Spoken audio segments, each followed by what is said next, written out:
It is our privilege that we are meeting Alberta NDP caucus leader and leader of official opposition, Naheed Nenshi, today. And what a beautiful weather and auspicious occasion of Vaisakhi. So, Naheed, happy Vaisakhi. Happy Vaisakhi, Waiguru Ji Ka Khalsa, Waheguru Waiguru Ji Ji Ki Ki Fateh. Fateh. It has been just a great beginning of the Vaisakhi season for me. We did a beautiful ceremony in the rotunda of the legislature just down there yesterday, sponsored by the Speaker of the House. The Lieutenant Governor was there. It was a very emotional moment for me, you know. They played O Canada, accompanied by the harmonium and the tabla, and it just sounded so right and so Canadian. It was a beautiful thing, especially in these times of division and anger and anti-immigrant sentiment, to be able to do that. But I was reminded, in particular, in the rotunda of the legislature, of my good friend, the late Manmeet Singh Bhullar. Oh, yeah. And I believe Manmeet was the first turban Sikh to serve as a cabinet minister in Alberta. And I was thinking of him on Vaisakhi because he embodied the values of the Khalsa like no one else I've ever met. The values of equality and dignity, courage, and of course, of seva. And so, this Vaisakhi, I'm really thinking people are so busy at this time of year. There's a lot of cooking going on. The Sevadars are busy organizing the Nagar Kirtans and these huge events. But I hope everyone just gets a chance to catch their breath and reflect on the values of the Khalsa and reflect on how we can live those values in Alberta today, every day, particularly the value of seva. So that's really my Vaisakhi message this year. Thank you, Nancy. You are working hard. So, you as an opposition leader, what is on your plate? Oh, so many things. So, when we talk to Albertans, they always tell us they're concerned about the same things. Number one, the cost of living. Yeah. And how difficult it is just to get by. Albertans talk a lot about the economy, about jobs, and the need to make sure they've got good jobs, but there's also good jobs for their kids and their grandchildren. Number three, public health care. Number four, public education. Number five, safety and making sure we're safe in every community. Of course, the South Asian community, we talk a lot about gangs and extortion. You'll notice on that list is not interfering with public libraries. It's not messing up the healthcare system. And it's certainly not separatism. And yet that seems to be the only things the government is focused on. They want to distract from their terrible record in breaking the public healthcare system, in breaking the public education system, in mismanaging the economy, in their giant, almost $10 billion deficit. And they'd rather have us talk about separatism and anti-immigrant referendum. The challenge here is they're doing it for political gains. They're doing it so that people don't talk about healthcare. But it's very, very dangerous.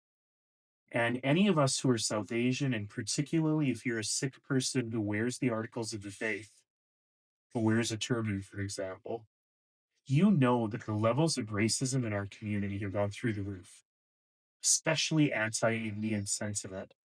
We are hearing things that we haven't heard on the street in decades. And that's a direct result of the Premier's careless language, or shameless language. And we're going to have these referenda coming up, anti-immigrant referenda. And I wish I didn't have to talk about this at all. Yeah. But over the next 6 months, those levels of division and anger in our community are just going to get more and more.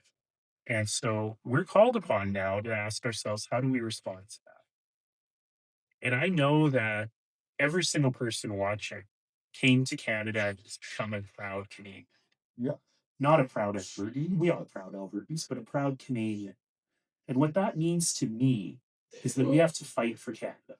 We have to use our voices to fight for Canada in ways that we might not be comfortable doing.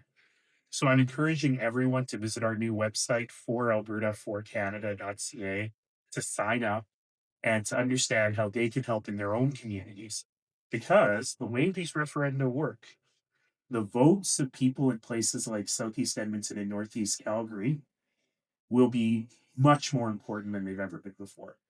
It is not that we are byproducts of the election, we are central to this. We've got to get out to vote, and we have to make our voices heard. And today I understand that Carney has announced there won't be fuel tax federally. Yeah. Are you also addressing this issue? Yeah, we have been pushing the province on this for some time. And today we have officially asked them to reduce the provincial fuel tax. So what's happened is that we actually have legislation in Alberta that if the oil price goes above a certain level, they reduce the fuel tax. It's just a mathematical formula, but it's very badly written.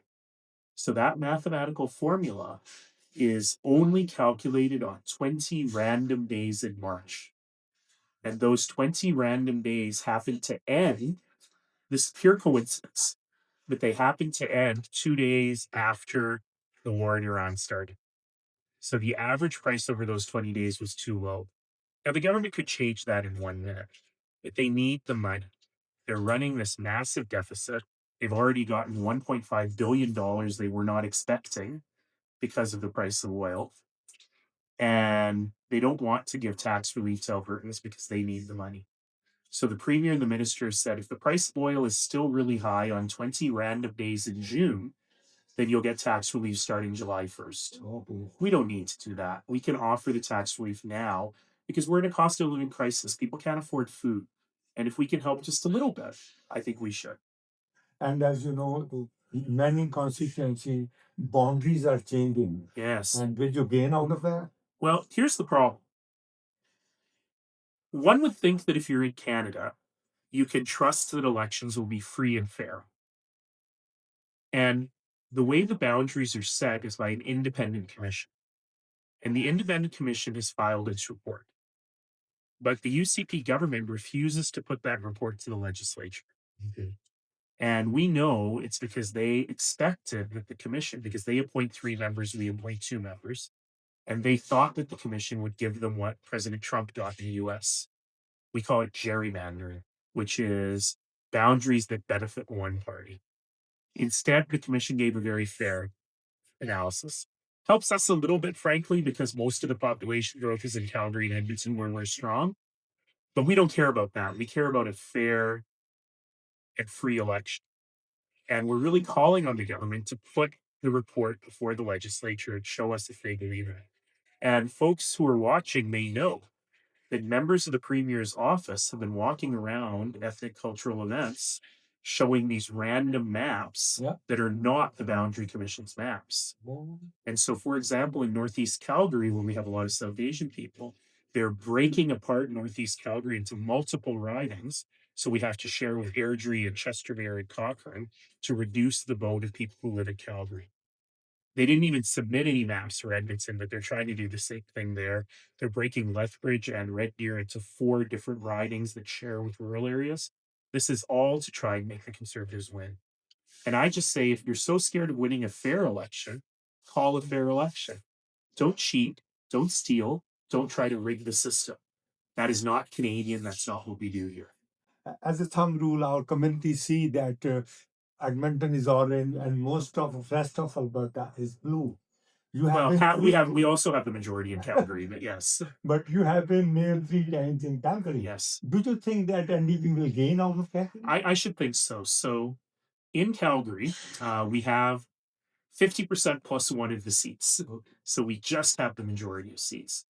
But part of our goal is to win more in Calgary, to win in Lethbridge and in Red Deer and in Grand Prairie and in rural Alberta. We have to be able to appeal to people in every part of the province. And that's really what I've been working on. That's why I'm traveling throughout the province so much. And I've been learning so many things.